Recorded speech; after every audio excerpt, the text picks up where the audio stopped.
एक बार की बात है, एक छोटे से गांव में राजू नाम का लड़का रहता था। उसकी आर्थिक स्थिति बहुत खराब थी, लेकिन उसके सपने बहुत बड़े थे।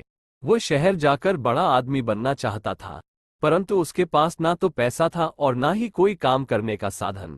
राजू का खाना पीना अक्सर बहुत साधारण होता था।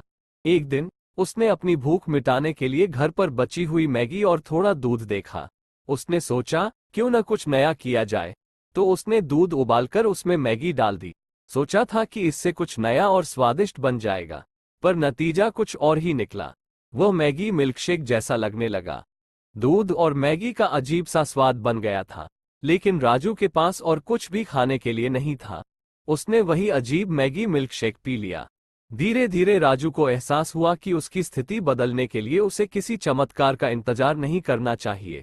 उसने सोचा कि जैसे उसने मैगी मिल्कशेक को एक नया रूप दिया, वैसे ही अपने जीवन को भी नए तरीके से संवार सकता है। फिर उसने मेहनत करने की ठान ली। उसने गांव में एक छोटी सी चाय की दुकान खोली। पहले तो कोई उसकी दुकान पर नहीं आता था, लेकिन उसने ग्राहकों के लिए नए नए प्रयोग करने शुरू कर दिए, जैसे कि मसाला चाय, अजीबोगरीब स्नैक्स और कभी कभी मैगी मिल्कशेक जैसा कुछ नया पेश करता।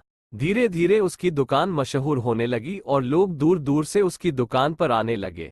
उसका संघर्ष रंग लाया और वह अपने गांव का सबसे चर्चित व्यक्ति बन गया। उसने अपनी गरीबी से बाहर निकलने का रास्ता खुद ही बना लिया। कहानी की सीख ये है कि परिस्थिति चाहे कितनी भी कठिन हो, अगर आप मेहनत और नवाचार करते हैं, तो आप अपनी किस्मत को बदल सकते हैं।